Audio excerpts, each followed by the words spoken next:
Good afternoon, everyone. Just a few things here at the top. We'll get right to your questions. First, as you may have seen, Secretary Austin was at the United States Military Academy at West Point yesterday, where he delivered a speech to the Corps of Cadets.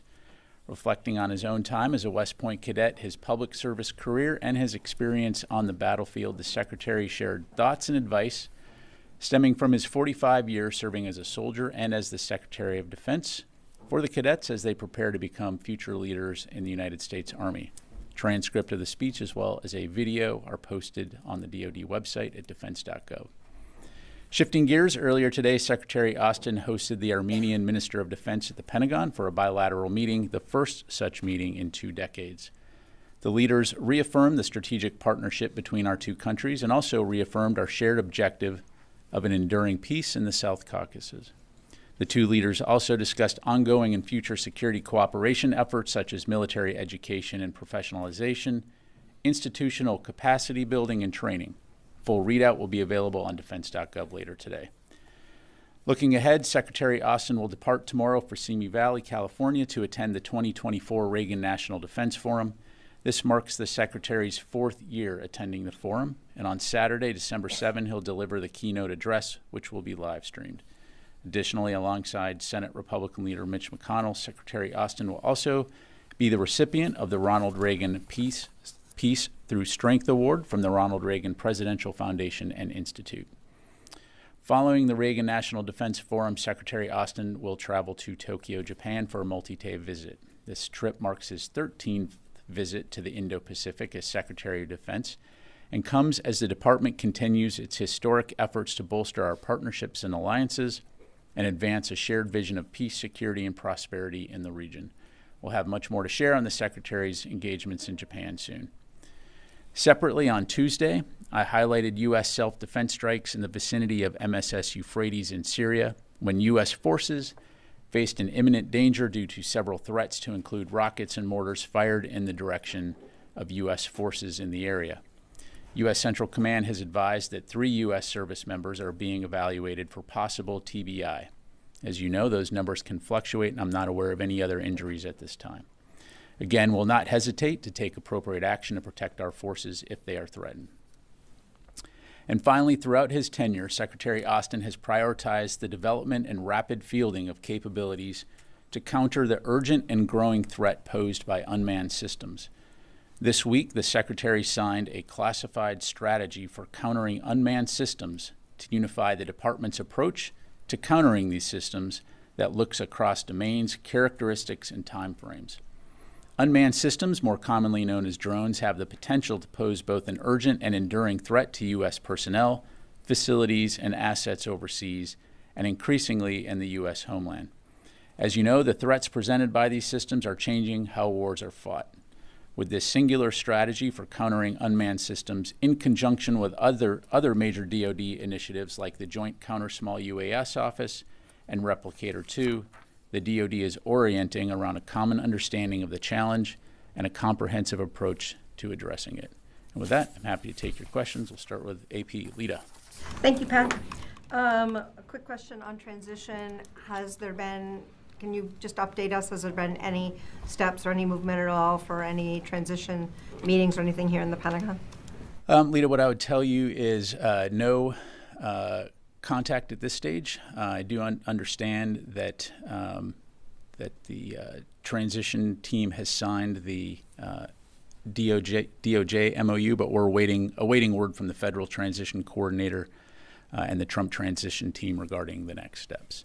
Okay. Of course, we here at the DoD are prepared to support a calm, orderly transition and ensure that the landing team has all the necessary information consistent with governing documents and agreements to ensure that they're prepared to perform their function duties on day one. And then just a quick second question. You talked about this new classified strategy. And you had talked before about that there were some incursions, particularly down in Virginia, over military facilities, and there's been others. Is there anything in the strategy that's more tactical that allows commanders to do anything, or is this just a broad statement of policy?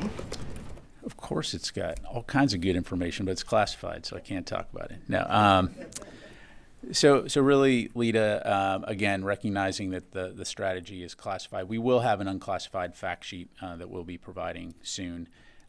Really, just kind of looking at how we'll approach this. One is ensuring that the department is prepared to conduct counter unmanned system operations, counter UAS operations. Two is looking at how we respond to incidents that do occur by pulling together subject matter experts and resources. And then third is tracking equipment and counter UAS equipment, UAS as one aspect of drones. So really, again, broad brush. It's kind of looking at this in a comprehensive and cohesive way. Again, I'm not going to go into the specific tactics, techniques, procedures at this point, but it enables the department to approach this in a way, again, that's comprehensive, cohesive, and holistic. Thanks. Carla. Thanks. Going back to Syria, you mentioned the 3 service members being evaluated for TBIs.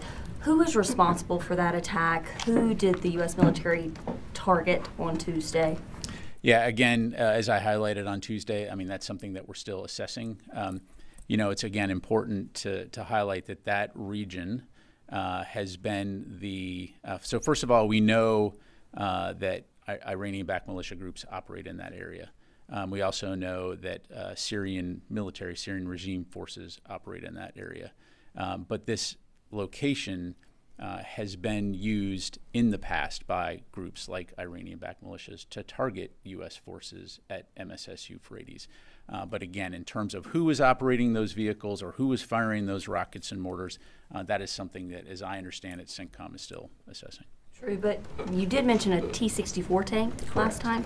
Isn't that normally something that's used by the Syrians or the Russians, not Iranian militia groups? Entirely possible, Carl. Again, as I just highlighted, I mean, we do know that there are Syrian regime forces in that area, but in terms of at that moment and who is doing what, that's something that, again, as I understand it, CENTCOM is still looking at. So. Okay, and then one last one on Ukraine. Is the Pentagon still committed to using up all of the funds that Congress approved to send to Ukraine? I think we're at $6 billion PDA left and $2 billion roughly in USAI. Right, 2.21 billion in USAI and 6.8 billion in PDA. And again, to be clear, the direction that we've received from the White House is to make every effort to continue to rush security assistance to Ukraine and employ the authorities that we have. And we're doing exactly that. I mean, the thing that hasn't changed is the sense of urgency within the department in terms of supporting Ukraine, understanding that the fight that they're in, and we've been doing that for upwards of 3 years, almost 3 years now, and we'll continue to do that and continue to ensure that we're speaking with them and our allies and partners to enable Ukraine to defend its freedom and its sovereignty. Constantine. Thanks, Pat. Moving to South Korea, could you give us an update on the status of U.S. forces in South Korea?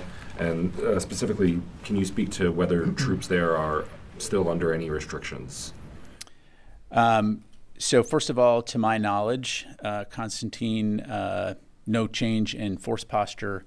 And, we're obviously doing due diligence in terms of accountability and things like that, but I'm not aware of any significant impact operationally, physically, safety-wise on any U.S. forces in South Korea. Of course, we are in contact with our ROK counterparts, the Ministry of Defense, but yeah, bottom line is I'm not aware of any impact in that regard. And just to be clear, troops are free to go off base as they choose? To my knowledge, that's the case. Of course, certainly I'd recommend you reach out to USFK, but I'm not aware of any changes in that regard. Thank you very much. Brandy. No. Thank you, Pat. On the new counter-unmanned strategy, how long was that in the making, and was it prompted by the sort of recent increasing reports of incursions over U.S. military bases, both abroad and in the States? Thanks, Brandy. I don't have a specific time frame to give you other than to say that this has been, I'm confident that this has been work that's been going on for some time. I mean, You know, if you go, you've been following this very closely. You know the impact that drones have had on the battlefield. This is not necessarily a new thing, but what we're seeing is the way that drones are being applied, the impact of how they're being used is something that, again, we can't just deal with ad hoc. We need to do this in a comprehensive, cohesive manner. And so that's really what this strategy does, is it essentially enables the department to look across the entire department and our interagency partners how we can best work together to address this. So to answer your question, no, this is not a response to recent events. This is work that's been going on for some time, and obviously very important work.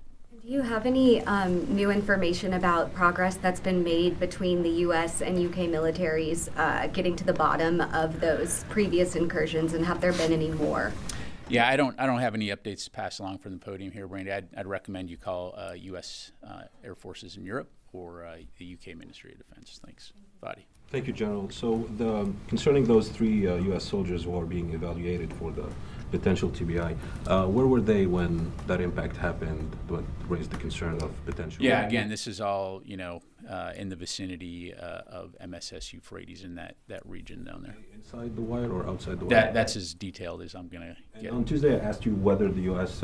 Provided support for SDF forces attack on the 7 villages where the SAA is located. They have positions there, and you referred me to the SDF. I'm asking you as a spokesperson for the Pentagon, did your forces provide any support for the SDF in that operation?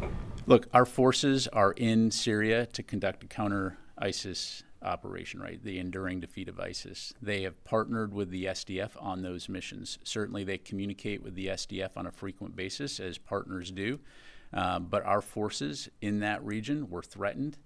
We took action to mitigate that threat, and we'll do so again. And so, again, they're communicating with one another. We're aware of what the SDF is doing. I'm not going to talk about SDF operations. I'll let them talk about their operations. But let me just be crystal clear. Our forces are in Syria to conduct the enduring defeat of ISIS mission. We're doing that in partnership with the SDF, and I'm just going to leave it there. With all due respect, General, I'm not asking about SDF operations. I'm asking about your operations. Did the U.S. forces provide support for SDF offensive on SAA positions in those 7 villages east? If you're asking were U.S. forces, participating in combined arms maneuver with the SDF, the answer is no. All right. That's not my question. Okay. Did you provide I've answered the question. So our forces are in Syria. I'm not getting a okay. yes or no from you. I mean, for transparency, no. That's no, right? John, what do you got? Thank you. Thank you, General. About Syria, after Aleppo, it looks like the opposition forces are moving southward toward other important cities in Syria, like Homs and Hama.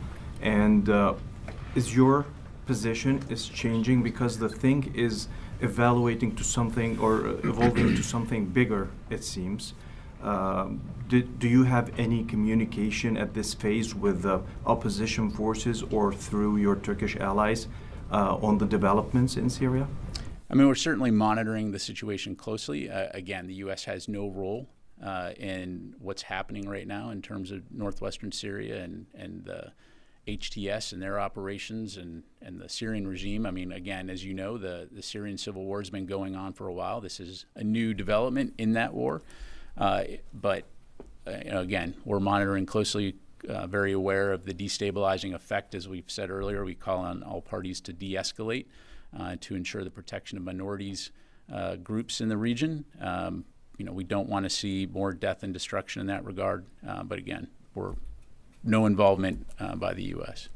Thanks, Matt. Thanks, Matt. On Syria, an SDF spokesperson said that ISIS is claiming to have control over significant portions of the Homs and Deir ez-Zor regions. Does that match your assessment? Is ISIS gaining ground? And can you give us any update on the success that American counterterror forces are having or not having in the area? To my knowledge, I'm not aware of ISIS taking any type of, taking significant territory. We do know that ISIS does maintain a capability for obvious reasons, which is why we're there. We do see them continuing to plan and conduct attacks, which again is why we're there, working with the SDF, which is also supporting counter ISIS operations. So it's a threat we obviously have to take seriously, because what we don't want to see is a resurgence, back to what we saw a decade ago. So I'll just leave it there. Thanks. Charlie. Thank you, General. Have you, have your colleagues had any more deconfliction conversations with the Russians in Syria? I don't have anything to read out on that front. Yeah. Okay, but then a few days ago you said that an A-10 had been used in close combat or at least close protection. That came out a few days later. Do we have any more information about an A-10 being used in the ground operations that are being conducted by the SDF? So I answered this question on Tuesday, which is why I'm looking confused. So an A-10 conducted a self-defense strike near MSS Euphrates when some individuals were establishing a rocket rail. The A-10s went in, took it out, period, dot. Self-defense, not in support of any kind of, operations by any other groups that are going on. This is defending our forces. Right. That simple. But I was asking since then. No, I'm not aware of anything. Thanks. Janie. Thank you, General. Two questions on South Korea and issues related to South Korea and the United States. First question. How do you assess the fact that South Korea's martial law declaration was inevitably lifted without armed conflict under the president's authorities to protect liberal democracy and prevent national security threats? That's really a question that you need to ask the ROK government about. I'm not going to comment on their domestic. No, I'm not going to get into discussing allied nations' domestic politics or management. Second question.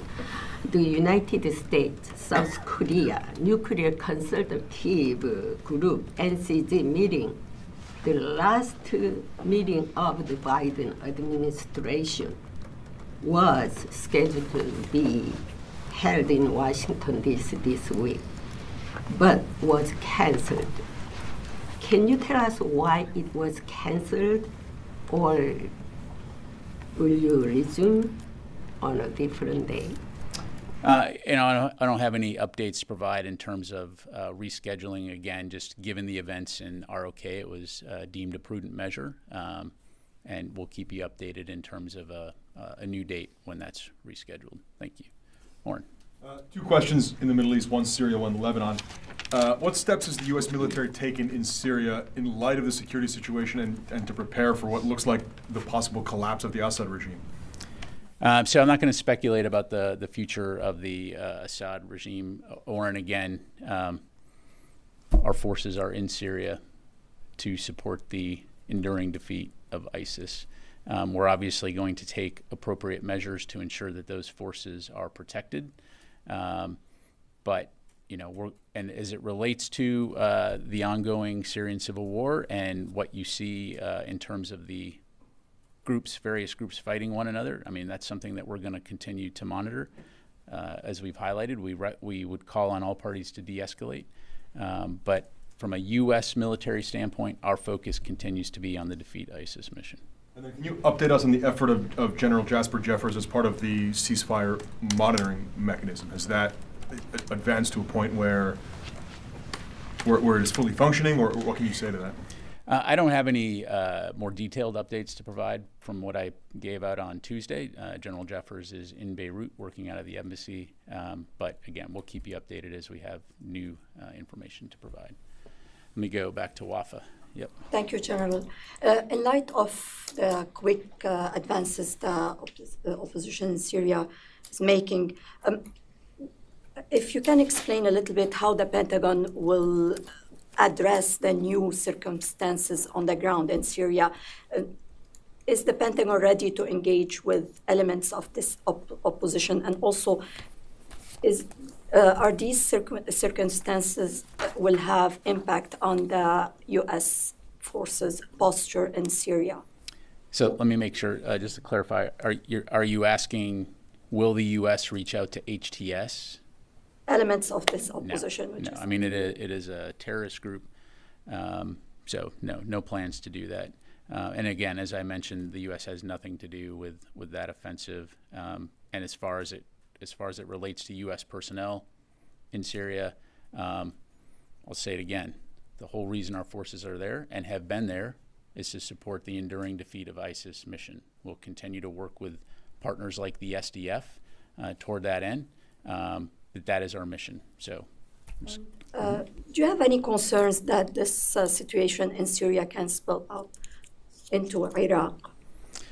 Well, I mean, that's what you saw 10 years ago, right? As essentially the security vacuum that was created by the repressive measures of the Assad regime instigated the rise of ISIS, which did spill over into Iraq, which is why U.S. forces have been working very closely with an international coalition for a decade now to prevent the resurgence of ISIS so that can be contained. Again, as it relates to what's going on in northwestern Syria, we're obviously all watching. We want to see a de-escalation. We understand the potential ramifications regionally, but right now, from a U.S. military standpoint, our focus continues to be on preventing an ISIS resurgence. There are some reports about Russia withdrawing naval assets from Syria. Do you have anything on this? I don't. I'd have to refer you to the Russian MOD. Let me go to the phone real quick. Jeff Shogel, Task and Purpose. Hi. I know this has been covered, but Al Monitor is reporting that when the U.S. troops on Tuesday were attacked, they were supporting a militia, possibly part of the SDF, that was fighting the Assad regime. And I was just wondering if there's any information about this. I know you may say, Jeff, you need to talk to the Assad regime, but I think they're looking at flight tickets and hotels at the moment. Yeah, thanks, Jeff. I mean, very similar question to what your colleague Fadi just asked, and so I'll try again. So we have U.S. forces that are operating at MSS Euphrates. They're obviously in partnership with the SDF when it comes to the enduring defeat of ISIS mission. We do communicate with the SDF. We are aware in many cases of their operations to ensure that our forces know who's doing what. In this particular case, I'm not going to talk about SDF operations. I'm not an SDF spokesperson, and so I'm just not going to do that. U.S. forces are in that region. Are they communicating with the SDF? Of course. Were U.S. forces threatened when the elements that I highlighted earlier started threatening our forces? We took appropriate action to mitigate that threat, protect our forces. Again, our mission in Syria has not changed. It's the enduring defeat of ISIS. And again, I'll leave it there. Let me go to Jeff, Defense News.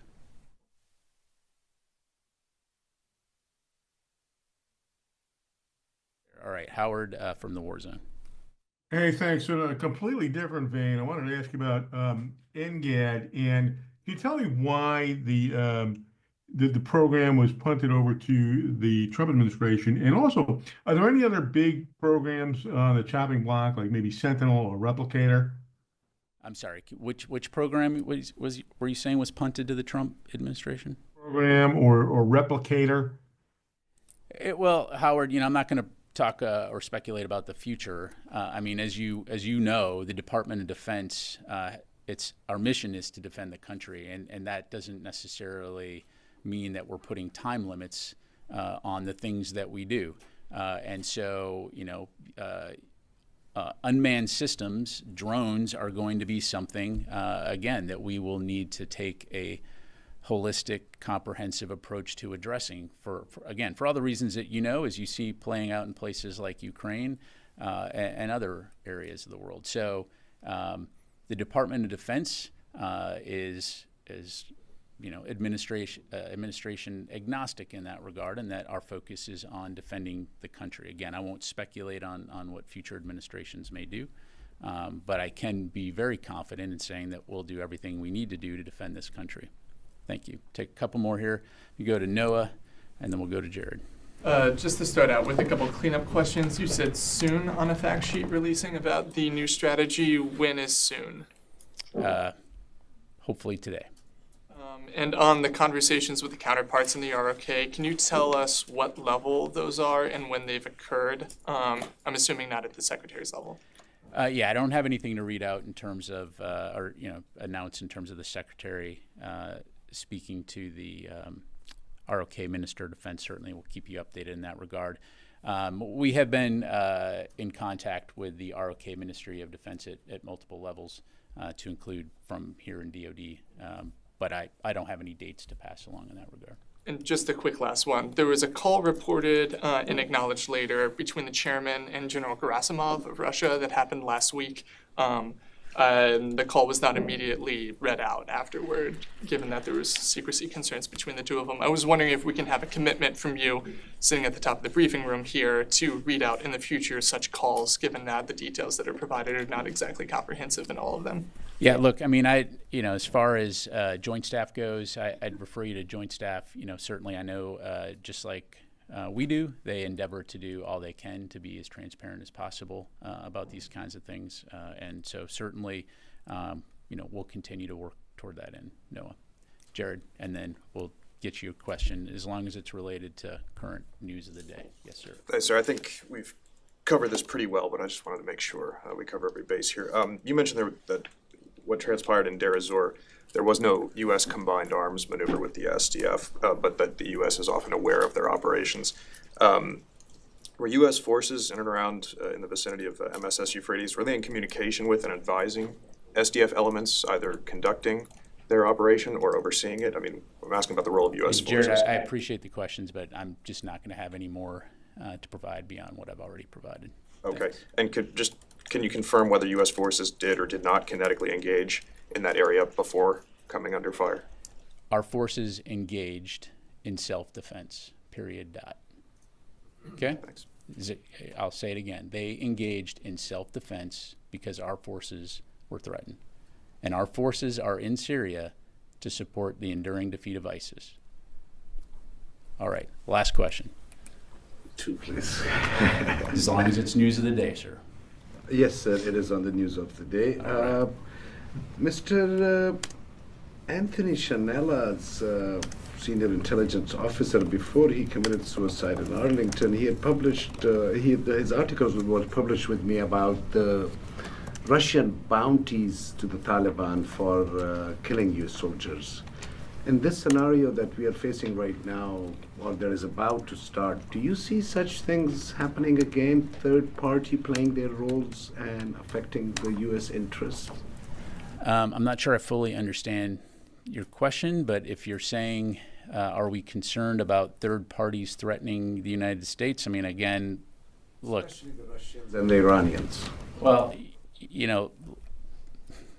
look, if you look at the National Defense Strategy, it makes very clear what we highlight as threats against United States national security interests, to include Russia as an acute threat and to include malign activity by countries like Iran through their proxy groups. And so this Department of Defense works with our allies and partners around the world on a daily basis to protect U.S. national interests, as well as protecting our citizens and our service members who are serving around the world. So regardless of what those threats are, it's something we take very seriously and will continue to do so. But as it relates to any specific things like that, I don't have anything to provide. Just one last one, John. Has the Pakistan military at all shared with you about the recent surge that I feel, especially from the Afghans, that the U.S. military and the State Department has resided in Pakistan, that they are working towards this separatist movement in this one state of Pakistan, which is just right next to Afghanistan? You're talking about Baluchistan? No, with Afghanistan, aside the Pashtun area, which I, for the last 40 years, have the paper in. Have they at all shared concerns like this? These concerns, from a journalist point of view, it comes all the way to Washington, D.C., to some of the journalists working in the Pashto radio. They seem to be all pushing the Afghans sitting over there and a couple of people here for this complete separatist movement of the Pashtun region and the Pashtun belt, and that's where you have all the TTP guys. So are you at all looking at this scenario keenly or not? Look, again, I don't have anything to provide from the podium in terms of Pakistani military strategy. I mean, as we've discussed before, the U.S., of course, values Pakistan as a partner when it comes to areas like counterterrorism. And so we'll continue to have those conversations, but I'd refer you to the Pakistani military to discuss their operations and their counterterrorism efforts. All right, Goel, last question, man. Bring us home. My question is, as far as Chinese hacking, how this building has been affected in any way? Because in the past also Chinese have been stealing or thieves U.S. secret in many ways, including businesses, industries, and also defense. Yeah, I appreciate the question. As a matter of policy, we're not going to discuss, potential threats, hacks, etc. I can assure you this is something we take very seriously every single day. As you highlighted, it is a significant threat globally, and so again, we'll continue to do due diligence and ensure that our networks and our personnel are able to operate safely and effectively around the world. Thanks very much, everybody. Appreciate it. And remember, we're in Syria for the Defeat ISIS mission. All right.